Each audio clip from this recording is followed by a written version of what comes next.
And it's not something find wisdom, like it's this thing that you can find and possess, but it's like, find the virtual components and create this mechanism that we call wisdom. Something we can all do together. Wisdom isn't passive, it's active. It does It's a things. calling, man. It's a calling for our times too, and it's a calling to our higher capacities. Well, we've definitely forgotten about our monster, and it definitely let our monster have its way with us, Yeah, of late, yeah. And well, no wonder you see so many monsters that But are it's a doing very horrific limited things feeling now. capacity. We can be so much more. Yeah, oh yeah. We have this great And we capacity don't have to completely get rid of it for either. virtue.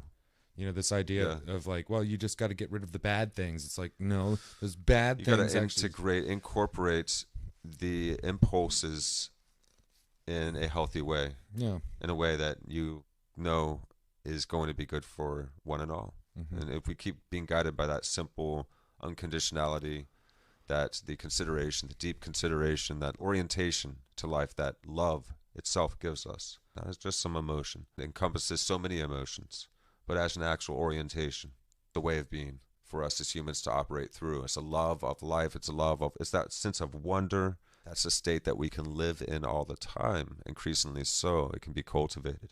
So we have all of these practices that we've developed: mindfulness, meditation, and contemplation,